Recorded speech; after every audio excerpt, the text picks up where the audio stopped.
guys, how's it going? So today I'm planting a white pillar Rosa Sharon in our garden. Now it's not going up here, it's actually going in our back formal garden, but it's full sun back there, which this plant will love, but it makes it harder to show you the detail of the plant.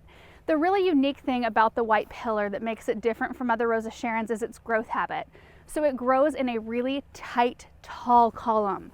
It can get anywhere from 10 to 16 feet tall and stays 2 to 3 feet wide. Like, I almost can't even envision what that's going to look like in my landscape to see a Rosa Sharon actually growing like that, which makes it a really interesting choice if you need to hedge something like a privacy screen, or if you need a barrier between you and something else or whatever, or if you're trying to hide something but you don't have a lot of space to do it. This is a really good option. It's kind of like the fine line buckthorn. I've got a few of those that I'm going to be planting, and those stay nice and narrow. It's just nice to have a few different options, but this one has really pretty flowers that go along with it too. So these, it's kind of early-ish in the morning, so they haven't opened all the way, but you can see they're starting. They're a semi-double pure white flower, which I love. You can see the buds here, and this whole plant really is budded up in quite a few different places. And we've got lots of buds and blooms up here toward the top, and you can kind of see, based on just what it looks like in its container, how it's going to grow. It is a sister to another variety called purple pillar, which has more vibrant color, it's like a kind of a lavender pinkish purple with more of a deep pinkish red center. Super bad at explaining it, but it's a little bit more kind of showy in terms of color. But where I'm going to be putting this, it's going between a black lace elderberry and a kind of a brighter orangey red rose. So I think it'll be a really peaceful, calm looking plant. So Rosa Sharon like full sun, like as much sun as you can give them through the day. Typically, like a full sun plant is anything 6 to 8 hours plus of sun. I think if you can find a spot that gets all day sun, you'd have even happier plant.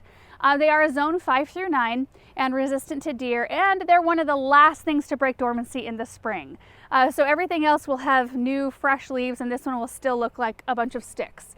But you just have to be patient with this one. It just comes out later, and then it blooms summer through fall. So you get a beautiful show of color, you know, while some of your other perennials are kind of in their midsummer lull, and then they kind of come back into bloom again, and then they're done for the season. This one kind of just blooms that entire time. I've actually got a blue chiffon Rosa Sharon in a tree form near where this one is going, so I'll show that to you when we get back there. So I think we should just head back and I'll show you where it's gonna go. We're in the back garden now, and I think this is the space where this plant will look really nice. In between the black lace elderberry, which grows enormous every year, I cut it back to about this high every single fall, and then it puts on this much growth. And then there's a climbing rose here, Little Miss Sunshine Caryopteris that the honeybees are just all over right now. There's a tower elderberry, butterfly bush, but I think this will look good just growing right up among these lilies. Like maybe right in here. I'll have to stand back and see if it's evenly spaced. But to have a really strong pillar-shaped plant right here to kind of contrast the fluffiness of everything going on around it, I think that'll look really nice. Plus the white with the dark colored leaves, perfect contrast. Let me show you the other Rosa Sharon. It's right down here. So this is the blue chiffon. You can see it's the standard or tree form there. And look at the color of these blooms. Oh, these blooms are a lot more open back here. So beautiful, so full of bud. And this one just blooms its head off all the way through the fall. It's done really well back here. That's why I think this Rosa Sharon will also do really well. All right, so Aaron and I are gonna switch positions here. I'm gonna take the camera while he uses the big auger to dig a hole for me. I will be using several different things in the area. Of course, the Bio-tone starter fertilizer, and then a couple other amendments. I've got the soil acidifier here, as well as some land and sea compost, which is more of an acid-based compost. And the reason why I'm adding these in as well is because we have such high pH soil, it's binding up nutrients, particularly iron, which means we're seeing a lot of chlorosis issues in our plants. Rosa Sharon's being very much so one of those. We're seeing that in other Rosa Sharons in our garden. So this is just kind of a preventative measure. Whenever we put something new in the ground, we're going to try really adding in a lot of this more acid-based stuff to help bring down the pH, so we hopefully don't deal with that problem. So I'm not necessarily advocating that everybody needs to use this, but it's just something that we're doing for our particular soil type. All right, let's plant, Aaron.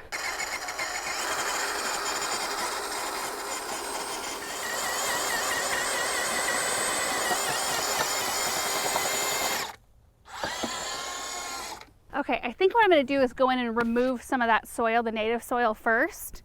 So I'm going to grab this. Oh, you didn't hit the drip tube. Good job, Erin. It runs right almost through the area where we wanted this plant to go. Look at this. And I'm just removing some of the soil to make room for some of the compost.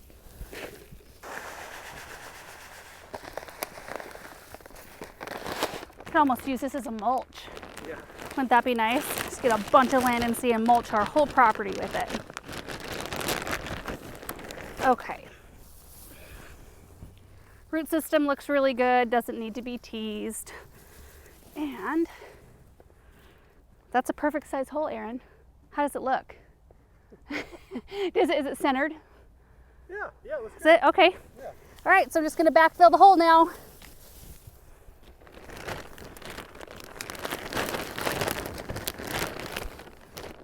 So when Erin dug the hole, we didn't bother to move any of the lilies. So there's a few little like roots that I could, I guess, replant, but they're so prolific. We'll probably just go dump this on the new property.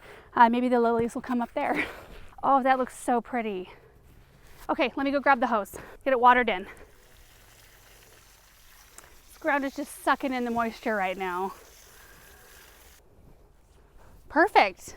So of course, when you're planting things closer to fall, you want to make sure you have a minimum of 6 weeks before your first really hard frost, which is anything between like 28 and down. I think a light frost is 28 to 32, kind of that range, because you want to let it have a chance to establish itself. I see a ladybug on it. That totally distracted me. Oh, it's looking for food. It's not going to find it on that plant. I know where I could put it where there is some food though. And then of course we'll be mindful about keeping the root system moist. You know, the nighttime temperatures are pretty cool here now. We just had earlier this week it was 39 for 2 nights. Right now we're pretty much in the mid 40s at night, so we won't have to water this quite as much as we would if we planted this in the beginning of the season and it was trying to make it through all that really intense heat.